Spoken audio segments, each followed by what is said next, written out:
Hello students, आज हम लोग इस क्लास में पढ़ेंगे वॉइस।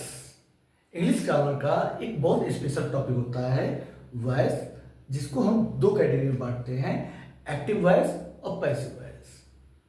अगर आपको एक्टिव वॉइस और पैसिव वॉइस में अगर आपको दिक्कत है तो एक वीडियो आपके लिए बहुत हेल्पफुल होगी। और दूसरा चीज़ ये है कि इस वीडियो को देखने के बाद आपको बहुत आसान भाषा में एक्टिव और पैसिव आपको समझ में आ जाएगा। और दूसरी चीज़ ये है कि इससे रिलेटेड सारी चीज़ें, सारे टॉपिक, मतलब सारे कन्फ्यूजन इसमें हम दूर करेंगे। तो चलते हैं, पहले हम देखते हैं कि वॉइस होता क्या चीज़ है और उसमें एक्टिव वॉइस क्या होता है और पैसिव वॉइस क्या होता है। तो सबसे पहले हम एक बात देखते हैं कि हमने एक ग्रामर जब पढ़ते हैं, जब हम सेंटेंस पढ़ते हैं तो उसमें हमने एक चीज़ जरूर दिखाया है कि सब्जेक्ट क्या होता है। सब्जेक्ट क्या है? तो सब्जेक्ट के मामले में हम लोग अक्सर बातें करते हैं कि सब्जेक्ट का मतलब होता है, ये हमारी कमी है। हम लोग क्या करते हैं, हम सब्जेक्ट किसे मानते हैं? जो काम को करने वाला होता है, उसी को हम क्या करते हैं कि वो हमारा सब्जेक्ट है। लेकिन ऐसा नहीं होता है। सब्जेक्ट जो होता है वो होता है जिसके बारे में बात की जा रही है, मतलब जिसके ऊपर फोकस किया जा रहा है। जैसे हम क्या बोलते हैं कि शाहजहां ने ताजमहल को बनवाया, तो इस सेंटेंस में क्या है कि इस सेंटेंस में हमारा फोकस शाहजहां है। शाहजहां ने ताजमहल को बनवाया था, मतलब इसमें हमारा जो फोकस आ रहा है वो शाहजहां है। लेकिन उसके बाद दूसरा सेंटेंस हमने बोला, हमने उसी को अलग तरीके से बोला। हमने कहा कि ताजमहल को शाहजहां ने बनवाया था, तो यहाँ पर हमारा फोकस जो है ताजमहल है। कभी कभार हमें कहते हैं कि ताजमहल जो है सफ़ेद संगमरमर से बनवाया गया है। किसके द्वारा बनवाया गया? ये नहीं, इसको हम ऐसे ही बोल सकते हैं, ताजमहल को सफ़ेद संगमरमर से शाहजहां ने बनवाया था। तो यहाँ पर बात ताजमहल आ रही है। तो इस तरह हमारा सब्जेक्ट जो है, मतलब जो आगे है, जिस पर हम फोकस कर रहे हैं, और जिस पर हम फोकस करते हैं उसको क्या करते हैं, उसको हम आगे रख देते हैं। वर्ब सेंटेंस में सबसे पहले, मतलब वर्ब के जो एक्शन वर्ड है उस एक्शन वर्ड के पहले, ठीक है ना। कभी कभार क्या होता है, मतलब नॉर्मली जो हम लोग पढ़ते हैं, नॉर्मली ये होता है कि जब हम क्लास में पढ़ते हैं तो नॉर्मली ये होता है कि हम लोग जो है काम करने वाले को ही आगे रखते हैं। लेकिन कभी कभार इंपॉर्टेंट हो जाता है, काम इंपॉर्टेंट नहीं है, काम करने वाला इंपॉर्टेंट नहीं है, बल्कि काम इंपॉर्टेंट है। हम कहते हैं कि पेन मेज पर रखी है, कॉपी मेज पर रखी है, मतलब यहाँ पर इंपॉर्टेंट हमारे लिए कॉपी है, जिस चीज को रखा गया है, ना कि इंपॉर्टेंट किसने रखा है। रखने वाला इंपॉर्टेंट नहीं है, बल्कि क्या रखा है, ठीक है ना, किसे रखा है, एक चीज, ठीक है ना। मतलब जो ऑब्जेक्ट है हमारा, जो जिसको बोलते हैं ऑब्जेक्ट, मतलब जिस पर जो है काम का प्रभाव पड़ रहा है, वो क्या है, वो हमारे ऑब्जेक्ट होते हैं। देखते हैं इसको हम ट्रांसलेशन सेंटेंस के माध्यम से समझते हैं, काफी आसान भाषा में। हमने लिखा Ramesh bot uh new mobile phone.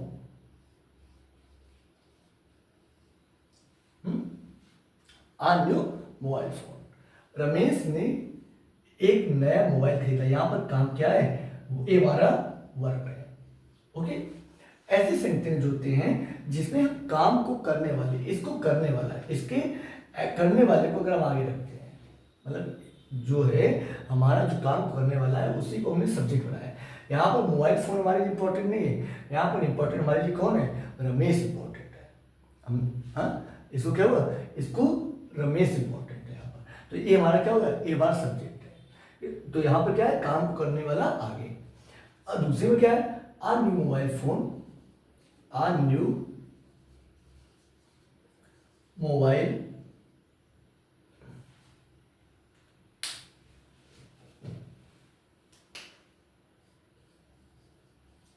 Phone was bought by Ramesh. अब यहां देखिए, यहां पर क्या है कि खरीदा गया ये यहाँ पर इंपॉर्टेंट हमारे लिए क्या हो गया, यहाँ पर हमारे लिए मोबाइल फोन इंपॉर्टेंट हो गया है। क्या इंपॉर्टेंट हो गया, आज न्यू मोबाइल फोन हमारे लिए इंपॉर्टेंट है। जैसे दुकानदार कहता है कि आज जो है रमेश ने एक मोबाइल फोन खरीदा, हाँ, या कहते हैं कभी कभार हम सेंटेंस पढ़ते हैं तो उसमें हम पढ़ते हैं कि पेपर पढ़ते हैं, न्यूज़पेपर पढ़ते हैं, उसमें चोर पकड़ा गया। तो यहाँ पर पकड़ने वाला, तो यहाँ पर इम्पोर्टेंट नहीं काम को किसने किया, पकड़ना काम है, काम को इम्पोर्टेंट नहीं है किसने पकड़ा, किसने पकड़ा, इम्पोर्टेंट नहीं है, इम्पोर्टेंट ये है कि क्या हुआ, किसके ऊपर प्रभाव पड़ा, ठीक है ना। तो जब हम सेंटेंस में क्या होता है कि हम जैसे ऐसे सेंटेंस बोलते हैं कि the police caught the thief, चोर ने पुलिस को पकड़ा। तो यहाँ पर काम करने वाला कौन है, काम कर जो आगे है, पहली बात आप याद लीजिए, जो वर्ब के आगे है वो हमारा सब्जेक्ट है। लेकिन यहाँ पर हम सब्जेक्ट क्या कह रहे हैं कि यहाँ पर जो सब्जेक्ट हमारा है वो क्या है, वो डूअर भी है, मतलब काम को करने वाला है। पुलिस ने चोर को पकड़ लिया, यहाँ पर इंपॉर्टेंट कौन है, यहाँ पर हमारे लिए इंपॉर्टेंट पुलिस है। देखिए अगले सेंटेंस में हमने बोला है कि the thief was caught by caught. यहाँ पर हमारे, अब इसमें हम अगर जाए तो बाई द पुलिस लगा सकते हैं, लेकिन बात यह है कि क्या किया गया, चोर पकड़ा गया, चोर पकड़ा गया, मतलब ये इंपॉर्टेंट हमारे लिए है कि जो पकड़ा गया है, जो काम है, जो हमारा जिसके ऊपर प्रभाव पड़ा था, एक इसके ऊपर क्या है, इसके ऊपर प्रभाव पड़ा है, इसके ऊपर क्या हो रहा है, प्रभाव पड़ा। लेकिन यहाँ पर हमने जब बात बोला, अपनी बात बोली, हमने क्या किया कि जिसको जो काम करने वाला था, जो काम करने वाला था, हमने उसको जो है मेन फोकस किया। तो हम इस तरह लिखेंगे और इस तरीके को कहते हैं एक्टिव वॉइस। इस तरीके को क्या कहते हैं, एक्टिव वॉइस। और इस तरीके को जिसमें काम को करने वाला इंपॉर्टेंट नहीं है, काम को करने वाले को आगे नहीं रखा जा रहा है, किसने किया ये इंपॉर्टेंट नहीं है, ये इंपॉर्टेंट है कि क्या हुआ, हाँ, काम का असर किस पे पड़ा, ठीक है ना, मतलब उसको रखा जाए, काम को करने वाले को आगे ना रखा जाए। तो उसे कहते हैं, इस तरीके को कहते हैं पैसिव वॉइस, पैसिव वॉइस। देखिए हम जब अपने शुरुआती जीवन में पढ़ते हैं, ग्रामर पढ़ते हैं, तो उसमें हम जरूर पढ़ते हैं, उसमें हम एक्टिव वॉइस को पढ़ते हैं। जो भी हम ट्रांसलेशन पढ़ते हैं वो क्या कैसे पढ़ते हैं, एक्टिव वॉइस पढ़ते हैं, उसमें हम काम को करने वाले को पहले रखते हैं। जब हम शुरुआती अंग्रेजी इंग्लिश जो है, इंग्लिश ग्रामर सीखते रहते हैं तो क्या करते हैं, सब काम करने वाले को हम आगे रखते हैं। लेकिन असल जीवन में क्या होता है, असल जीवन में कई बार ऐसा होता है कि हमारे लिए काम करने वाला इंपॉर्टेंट नहीं है, बल्कि काम किस पर हुआ है ये इंपॉर्टेंट है। जैसे हमने कहा कि पंखा बिगड़ गया है, पंखा बिगड़ गया है। अब इसमें ये इंपॉर्टेंट नहीं है कि पंखे को किसने बिगाड़ा, ये इंपॉर्टेंट नहीं है, बस इंपॉर्टेंट है कि पंखा बिगड़ गया। तो इसमें क्या है, मतलब बिगाड़ने वाला इंपॉर्टेंट नहीं, बिगाड़ना तो कहीं किसी ने तो बिगाड़ा होगा। तो यहाँ पे इंपॉर्टेंट नहीं है किसने किया, इंपॉर्टेंट नहीं है। तो अगर जिसमें जो है काम करने वाला आगे आएगा उसमें ये, और जिसमें काम करने वाला इंपॉर्टेंट नहीं है उस तरीके को क्या कहते हैं, पैसिव वॉइस कहते हैं। कमरा साफ हो गया है, कमरा साफ हो गया है। तो यहाँ पर कमरा साफ हो गया है, किसने किया ये इंपॉर्टेंट नहीं है, काम किसने किया ये इंपॉर्टेंट नहीं, काम किस पर हुआ, जो काम हुआ है वो इंपॉर्टेंट है। हाँ, जैसे कहते हैं कि बिजली कट गई, यहाँ इंपॉर्टेंट ही नहीं है कि बिजली किसने काटा, ठीक है ना, पैसिव वॉइस है कि काम ये इंपॉर्टेंट नहीं किसने काटा। इसमें ये इंपॉर्टेंट है कि काम क्या हुआ, काटा, क्या काटा, बिजली कट गई, ठीक है ना। जैसे हम कहते हैं खिड़की टूट गई है, किसने तोड़ा ये इंपॉर्टेंट नहीं है, बस ये इंपॉर्टेंट है कि काम क्या हुआ है, ठीक है। जैसे हम बोलते हैं कि रमेश ने खिड़की तोड़ दी, तो यहाँ पर क्या है, यहाँ पर इंपॉर्टेंट जो है रमेश है कि रमेश की हम चुगली कर रहे हैं कि रमेश ने खिड़की तोड़ दी है। लेकिन दूसरे सेंटेंस में क्या है, दूसरे में तोड़ने वाला इंपॉर्टेंट नहीं है, अरे भैया खिड़की टूट गई, ठीक है ना, तो खिड़की टूट गई, ये क्या है, पैसिव वॉइस। उम्मीद है कि आपको ये चीज़ काफ़ी अच्छे से समझ में आएगी कि एक्टिव वॉइस क्या होता है और पैसिव वॉइस क्या होता है। फिर से एक बात समझ लेते हैं, एक्टिव वॉइस ऐसे सेंटेंस होते हैं जिसमें हम काम को करने वाले को ही आगे रख के उसको सब्जेक्ट बना देते हैं, वर्ब के आगे रख के काम को करने वाले को सब्जेक्ट बना देते हैं। लेकिन पैसिव वॉइस में क्या होता है कि काम जिसके ऊपर हुआ है, जो काम हुआ है उसको हम आगे रखते हैं और क्या करते हैं, उसको सब्जेक्ट बना देते हैं। सब्जेक्ट क्या होता है, सब्जेक्ट हमेशा वर्ब के पहले आता है, ठीक है। काम करने वाला हमेशा सब्जेक्ट नहीं होता है, एक चीज ध्यान रखिएगा। अब हम आगे चलते हैं कि इसको करने के कुछ तरीके हम देखते हैं। तो इसको करने के हम तरीके देखते हैं कि कैसे किया जाएगा। अगर आपको यहाँ पर कोई अगर कंफ्यूजन है तो प्लीज वीडियो को बैक करके आप एक बार देखेंगे, आपको अच्छे से समझ में आएगा।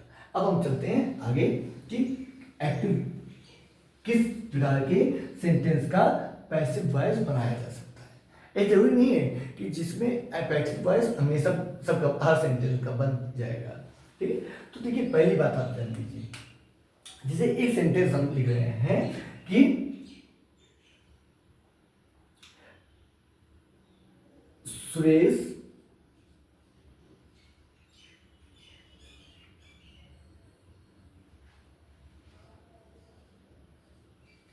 थ्रू द बाल, सुरेश थ्रू द बाल। अब यहां पर देखिए, पहले आप देखते हैं कि इसमें वर्ब क्या है। तो वर्ब हमारा ए है, वर्ब हमारा क्या है, थ्रू है। वर्ब हमारा क्या है, थ्रू है। और इसको करने वाला कौन है, करने वाले हमारे सुरेश है। करने वाला कौन है, करने वाला हमारा सुरेश है। और काम का असर, वर्ब जो है, वर्ब का असर किस पे पड़ेगा, असर जो है वो पड़ेगा बॉल पे पड़ेगा।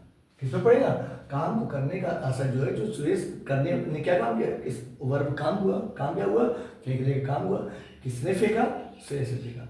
और सुरेश ने फेंका है तो उसका असर किस पर पड़ेगा, उसका असर बॉल पर पड़ेगा। किस पर पड़ेगा, बॉल पर पड़ेगा, ठीक है। तो ये जो है, ये हमारा क्या हुआ, जिस पर असर पड़ता है वो हमारा क्या हो जाता है, उसे हम बोलते हैं ऑब्जेक्ट। क्या बोलते हैं, ऑब्जेक्ट, ठीक है। उसे क्या बोलते हैं, उसे हम ऑब्जेक्ट बोलते हैं, ओके। अब देखिए और एक चीज आप जान लीजिए कि ऐसे वर्ब जिसके पास ऑब्जेक्ट होता है, ऐसे वर्ब जिसके पास ऑब्जेक्ट होता है उसे हम बोलते हैं ट्रांजिटिव वर्ब। क्या बोलते हैं, ट्रांजिटिव वर्ब बोलते हैं। और इसका ऐसे वर्ब का जो ट्रांजिटिव वर्ब होती है, ट्रांजिटिव वर्ब क्या होती है, ट्रांजिटिव वर्ब के पास अपना ऑब्जेक्ट होता है। मतलब उस काम का प्रभाव दिखाया जाएगा कि उस काम का प्रभाव किस पर पड़ा है। एक चीज ध्यान दीजिएगा, काम का प्रभाव दिखाया जाएगा कि काम का मतलब असर किस पर पड़ेगा, एक चीज जरूर रहता है। और जब तो ऐसी वर्ब को ऑब्जेक्ट है तो उसे बोलते हैं, ऐसी वर्ब को बोलते हैं ट्रांजिटिव वर्ब। और जिस सेंटेंस जो ट्रांजिटिव वर्ब है या जिस सेंटेंस में ऑब्जेक्ट है, उस वर्ब ऑब्जेक्ट है, उस सेंटेंस का ही पैसिव वॉइस बन सकता है, पैसिव बन सकता है। एक सेंटेंस हम दूसरा देख लेते हैं। इसमें हम देख रहे हैं कि the boy स्लीप्स in the room, अब इसमें देखिए, इसमें आपको काम क्या है, काम हमारा वर्ब क्या है, स्लीप हमारा वर्ब हो गया। इस काम को करने वाला कौन है, इस काम को करने वाला द बॉय है। अब बॉय कौन है, बॉय है काम को करने वाला। काम क्या है, काम को करने वाला बॉय। लेकिन आप देखिए यहाँ काम को करने वाला तो है, लेकिन इसमें जो है, इसमें कोई भी ऐसा नहीं है कि जिस पर स्लीप का असर पड़े। यहाँ पर असर पड़ने वाला नहीं है। मतलब आपका सो रहा है तो कमरे के ऊपर सोने का क्या प्रभाव पड़ेगा। अगर इसका आंसर अगर आपको नहीं मिल रहा है तो हमारा जो ऑब्जेक्ट होता है, ऑब्जेक्ट जो होता है वो क्या होता है, वो क्या और किसे होता है। अगर आप क्या और किसे निकालें तब भी जो है ऑब्जेक्ट आपको मिल सकता है। एक जैसे लड़का सोता है, लड़का क्या सोता है, कोई आंसर नहीं। लड़का किसे सोता है, कोई आंसर नहीं है। मतलब इस सेंटेंस में ऑब्जेक्ट नहीं है, ऑब्जेक्ट नहीं है, ऑब्जेक्ट नहीं है। और जिस सेंटेंस में ऑब्जेक्ट नहीं होता है उस सेंटेंस को हम बोलते हैं इंट्रांजिटिव सेंटेंस। क्या बोलते हैं? इंट्रांजिटिव सेंटेंस बोलते हैं। ठीक है। अगर हमने अलग से स्पेशल वीडियो ट्रांजिटिव और इंट्रांजिटिव वर्ब की वीडियो हमने स्पेशल बनाकर डाली है, जिसको आप transitive and intransitive verb bye Vipin sir आप सर्च करके देख सकते हैं।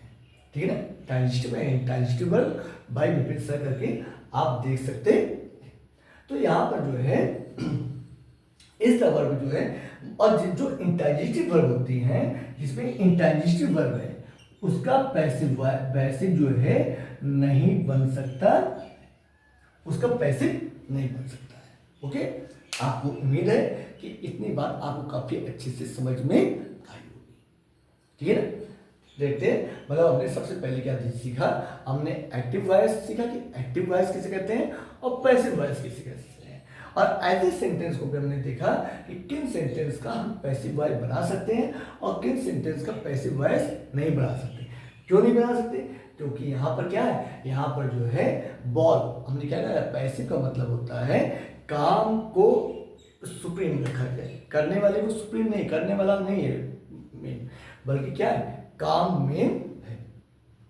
ठीक है, पानी भर गया है, बाल्टी भर गई है, किसने भरा? ए इंपॉर्टेंट नहीं, कैसे भरी? ए इंपॉर्टेंट नहीं है, बल्कि इंपॉर्टेंट क्या है, बाल्टी भर गया है। ठीक है ना, ताला बंद है, कमरे में ताला बंद है, किसने बंद किया? ए इंपॉर्टेंट नहीं है, बल्कि क्या है। ठीक, तो यहाँ पर जो काम है, और जब काम रहेगा तभी तो आप पैसे बनाएंगे। पैसे में क्या होता है, पैसे में काम को ही तो मेन रखा जाता है, आगे रखा जाता है। तो जब काम ही नहीं है, आपके पास काम है ही नहीं, लड़का सोता है, लड़का क्या सोता है, किसे सोता है, जब आपके पास एक चीज़ है ही नहीं, कोई काम ही नहीं है, काम मतलब काम का असर पड़ने वाला है ही नहीं, तो आप कैसे बना सकते हैं? ठीक, तो ऐसी वर्ब जो होती हैं ऐसे इंट्रांजिटिव वर्ब होती है, मतलब यहाँ पर जो है जिसके पास ऑब्जेक्ट हुए उसी का हम पैसिव बना सकते हैं। ठीक है, आपको उम्मीद है कि समझ में आया होगा। अगर एक बार फिर आपसे पूछ लेते हैं फिर से, the bird flies in the sky, ये जो है ट्रांजिटिव वर्ब है इसमें कि इंट्रांजिटिव वर्ब है? अगर ट्रांजिटिव है या इंट्रांजिटिव है, इसको आप कमेंट में करके जरूर बताइए। उसके बाद दूसरा हमारा है, दूसरा सेंटेंस है हमारा कि the star shines in the sky.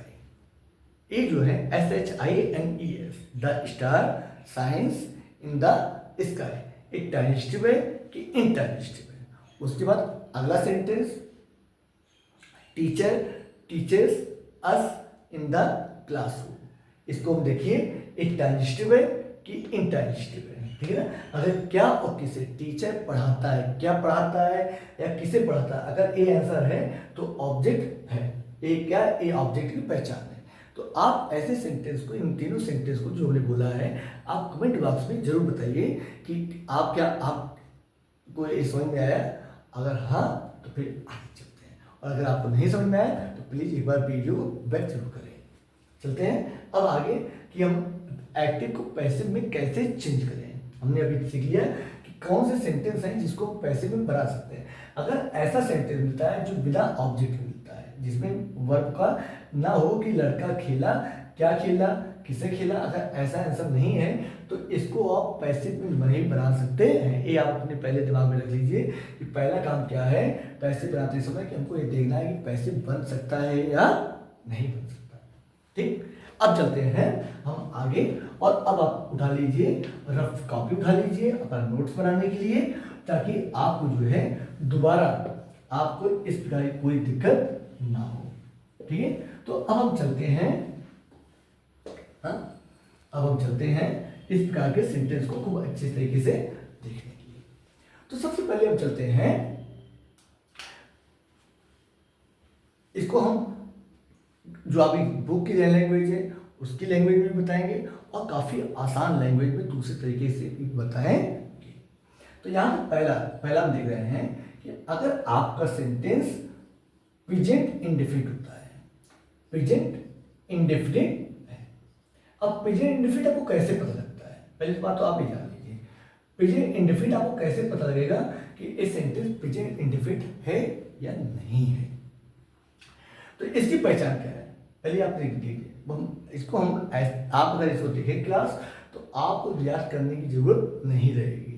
Present indefinite है या नहीं है, इसकी पहचान क्या है। पहली पहचान ये कि वर्ब की पहचान क्या है। पहचान हमारी है कि वर्ब की फर्स्ट फॉर्म,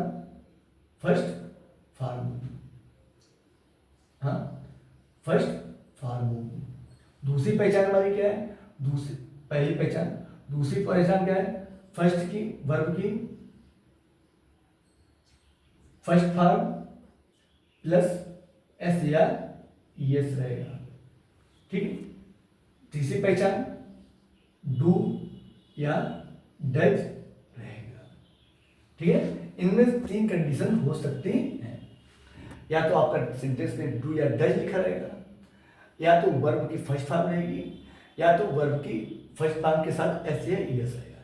ये 3 पहचान है। अगर आप डायरेक्ट नहीं पहचान पाते हैं, अगर आप डायरेक्ट सेंटेंस को नहीं पहचान पाते हैं कि ये प्रेजेंट इंडेफिनिट है या नहीं है, तो हम इस तरीके से पहचान सकते हैं। और इन तीनों का आंसर होगा कि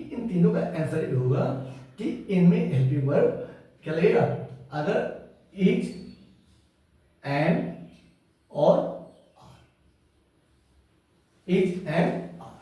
जो हेल्पिंग वर्ब जो चेंज होगी पैसिव में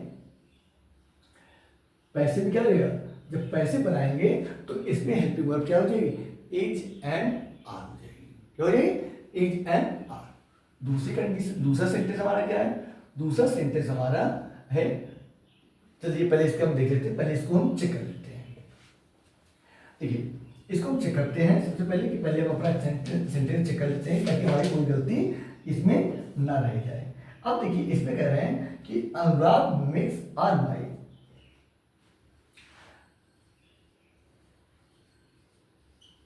अनुराग मेक्स आ नॉइज। अब देखिए, अब ध्यान दीजिएगा, आ नॉइज। अब इसमें देखिए, इसमें वर्ब क्या है, वर्ब हमारा जो है मेक है। मेक का मतलब है बनाना या करना, ठीक है। तो इसमें काम करने वाला कौन है, काम करने वाले हमारे सब्जेक्ट ए अनुराग है, और इसमें जो है क्या काम हो रहा है, शोर बना किया जा रहा है। ये हमारे क्या हो गए, ये हमारे ऑब्जेक्ट हो गए। मतलब यहाँ पर हमारे पास दोनों चीजें मौजूद हैं। तो इस तरह इसका हम पैसिव वॉइस बना सकते हैं। क्या बना कर सकते हैं, पैसिव वॉइस बना सकते हैं। तो अब हम दूसरा काम क्या करेंगे, इसलिए हम दूसरा काम क्या करेंगे, दूसरा काम हम करेंगे कि इतना काम हमारा हो गया ना, मतलब हमने सेंटेंस हम जो है इसका बना सकते हैं।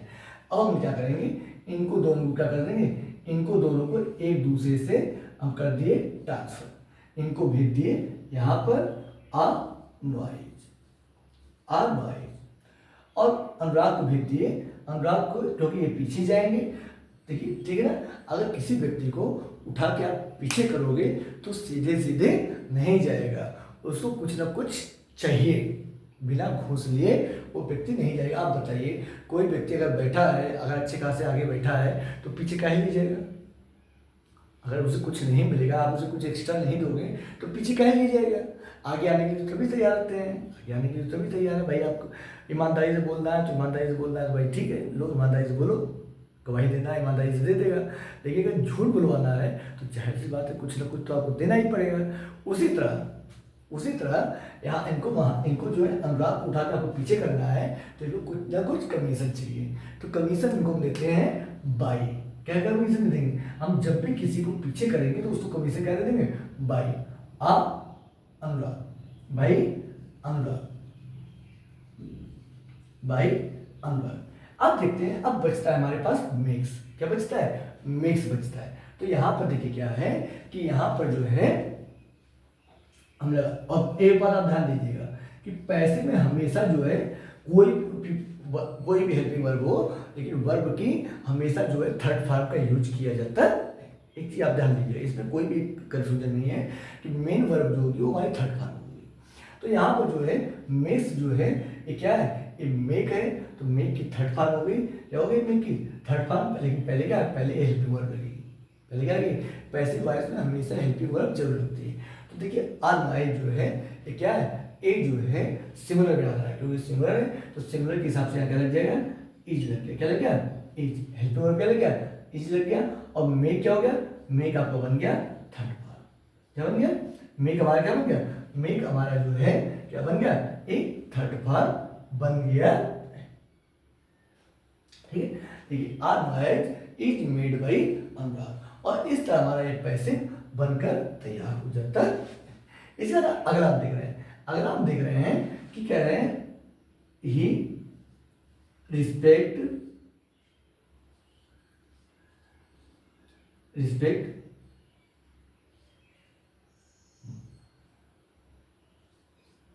he respects his teachers. अब देखिए हमने क्या बताया, हमने क्या, रिस्पेक्ट मतलब होता है सम्मान करना। ये हमारा क्या हो गया, सम्मान करना। किसने सम्मान किया, उसने किया, किसने, ही ने किया। तो ही मतलब उसने सम्मान किया। उसने क्या सम्मान किया, या उसने किसे सम्मान किया। तो यहाँ पर इस बात का आंसर है। तो जाहिर सी बात है अब हमारा सेंटेंस बन सकता है। तो इसमें हमको पहला काम क्या है, पहला काम हमारा ये है कि हम जो है ही सब्जेक्ट को और इनको दोनों को ट्रांसफर कर लेते हैं। तो यहाँ पर हो जा रहा है, यहाँ पर हो जा रहा है हिज टीचर। यहाँ पर क्या हो गया, हिज टीचर। अब आप एक बात ध्यान दीजिए, अब एक बात ध्यान दीजिए, जब यहाँ पर पॉसेसिव केस होता है, जब पॉसेसिव एडजेक्टिव होता है, तो यहाँ पर इनको पॉसेसिव एडजेक्टिव आने की आपको जरूरत नहीं है। तो यहाँ पर आप हिज को हटा भी सकते हैं। यहाँ पर पॉसेसिव माय फादर है, हिज फ्रेंड है, हिज सिस्टर है, तो यहाँ पर हिज का यूज नहीं है। यहाँ पर टीचर्स अकेले से भी काम चल सकता है। तो अगर आपकी इच्छा है हिज लगाने तो आप लगा सकते हो, और नहीं भी लगा सकते हो। और ही जो है ये कहाँ पहुँच गए, ये पहुँच गए बाई हिम हो गए। क्या हो गए, बाई हिम। अब देखिए रिस्पेक्ट बचे, तो रिस्पेक्ट क्या है, रिस्पेक्ट की थर्ड फॉर्म हो जाएगी, रिस्पेक्ट की थर्ड फॉर्म हो जाएगी। तो क्या हो जाएगा, रिस्पेक्ट की थर्ड फॉर्म, ये आपका हो जाएगा रिस्पेक्टेड। क्या हो जाएगा, रिस्पेक्टेड बाई हिम। अब इसमें हेल्पिंग वर्ब की जरूरत है। तो हेल्पिंग वर्ब क्या, क्योंकि इस सेंटेंस जो है ये हमारा प्रेजेंट इंडेफिनिट में, कैसे है प्रेजेंट इंडेफिनिट में, क्योंकि इसमें ना तो इसमें पहले चीज क्या है, इसमें जो है डू या डज नहीं है, पहला चीज। दूसरा चीज क्या है, दूसरा क्या है, वर्ब की फर्स्ट फॉर्म और एस या एस। तो रिस्पेक्ट्स जो है वर्ब की फर्स्ट फॉर्म है, उसके बाद जो है एस लगा हुआ, एस लगा हुआ है। इस तरह हमारा कंफर्म हो गया। अगर आप नए हैं, अगर आप सेंटेंस पहचानने में दिक्कत है, तो आप इस तरीके से भी सेंटेंस को पहचान सकते हैं। तो यहाँ पर क्या हो गया, रिस्पेक्ट्स हो गया। तो ये हमारा क्या है, वर्ब की first form indefinite, present indefinite है। और प्रेजेंट इंडेफिनिट सेंटेंस को जब हम पैसिव में चेंज करते हैं तो हमारे कौन सा हेल्पिंग वर्ब लगेगी, हेल्पिंग वर्ब हमारी इज एम आर लगती है। क्या लगती है, इज एम आर। तो यहाँ पर टीचर्स, टीचर के साथ क्या लगेगा, इज लगेगा, नहीं लगेगा। एम लगेगा, नहीं लगेगा, क्योंकि टीचर जो है एम जो है आई के साथ रखता है, और आर तो यहाँ पर प्लूरल है, तो इसलिए इसके साथ क्या लगेगा, इसके साथ आपका आर लग जाएगा।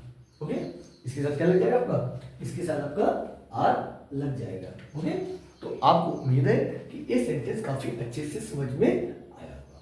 अब हम चलते हैं इसके बाद आगे कुछ सेंटेंस हम देखते हैं कि जो कि देखते हैं कि आप, ठीक है, इसको हम देखते हैं। अगर आपको नहीं समझ में आया तो प्लीज आप जो है इसका स्क्रीनशॉट ले सकते हैं, और अगर आपको ना समझ में आया तो प्लीज कमेंट करके बताइएगा, और एक बार पहले पीछे देखिएगा बैक करके वीडियो, और उसके बाद नहीं आएगा तो आप कमेंट करके बताइएगा।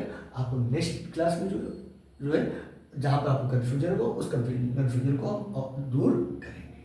ठीक, तो इसको आप देख सकते हैं। उसके बाद आगे हम देख रहे हैं सेंटेंस। ठीक, अब देखिए इसमें कह रहा है Ajit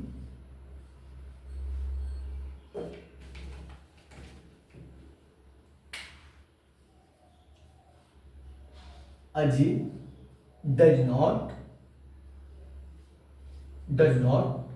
help me. Ajit does not help me. अब यहां पर दे रहे हैं कि सेंटेंस कौन सा है। पहला काम क्या है कि पहला काम सेंटेंस को पहचानते हैं। तो यहाँ पर क्या है, सीधे सीधे दिखा है डू और डज यहाँ पर मौजूद है, इसलिए क्या है प्रेजेंट इंडेफिनिट टेंस है। ठीक है, प्रेजेंट इंडेफिनिट टेंस। तो इसमें क्या है, वर्ब क्या है, हेल्प। हेल्प किसने की, अजीत ने की है। किसने की है, अजीत ने की है। किसकी की, किसकी की है, मेरी। तो ये आपके क्या हो गए, सब्जेक्ट हो गए, ये आपके ऑब्जेक्ट हो गए। तो चलते हैं अब हम ट्रांसलेशन इसको पैसे में चेंज करते हैं। सबसे पहले हम क्या करते हैं, मी को जो है आगे ले आते हैं, और ए ऑब्जेक्टिव केस है तो इसका पॉसेसिव नॉमिनेटिव केस हो गया आई। हो गया ए, क्योंकि आगे आ गए और ए चले जाएंगे पीछे, तो आई आ गए। उसके बाद आई के साथ फिर क्या हुआ, हेल्पिंग वर्ब लगेगी। क्या लगेगी, हेल्पिंग वर्ब। हेल्पिंग वर्ब हमारी क्या हो जाएगी, ए हट जाएगी है हेल्पिंग वर्ब, और इसकी जगह पे क्या हो जाएगी, हेल्पिंग वर्ब एम लग जाएगी, नई हेल्पिंग वर्ब लग रहा है। उसके बाद क्या, नॉट पे नॉट ही रहेगा। हेल्प क्योंकि फर्स्ट इसको क्या करना है, इसको थर्ड पार्ट कर देना है, तो ये क्या हो जाएगा, ये आपका हो जाएगा हेल्प। क्या हो जाएगा, हेल्प हो जाएगा। और उसके बाद फिर जो सब्जेक्ट है इनको हम ले जाएंगे, जो आपका पुराना सब्जेक्ट था इसको हम यहाँ पर ले जाएंगे। तो ए अजीत जो हो जाएंगे, ये क्या हो जाएंगे, ये भाई अजीत हो जाएंगे, भाई अजीत हो जाएंगे। ठीक है, अब हम चलते हैं आगे।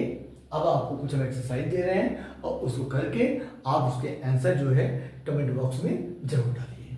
ठीक है ना, तो चलते हैं पहला आंसर। पहला हम देखते हैं कि कह रहे हैं राम किल्स राम। ठीक है ना, इस सेंटेंस जो है एक जो हम बना रहे हैं इस सारे क्लासों के लिए है। एक जो है इस सारे बेसिक से लेकर एडवांस तक, अगर आप जो है किसी कॉम्पिटिटिव एग्जाम की तैयारी कर रहे हैं तब भी एक क्लास, अगर आपको एकदम सुबह, अगर आप शुरुआत में हैं तब भी क्लास आपके लिए उपयोगी है, और इस क्लास को आगे हम चलेंगे तो उसको हम बेसिक से लेकर एडवांस तक चले जाएंगे। तो यहाँ पर हम इसको, अगर आपको कहीं दिक्कत होगी तो उसको भी हमको आप बताइएगा। ठीक है, इसको आप जरूर आप करके बताते जाइए हमको, ठीक है ना, कमेंट बॉक्स में बताते जाइए कि क्या आपका सही हो रहा है।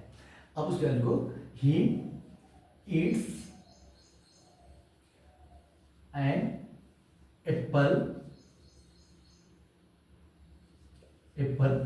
डेली। ठीक, तीसरा सेंटेंस माय मदर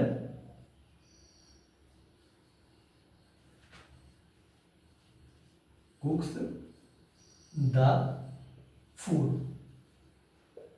चौथा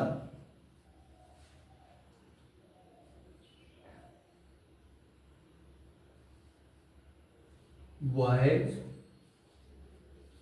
do not run on the road। पांचवा सेंटेंस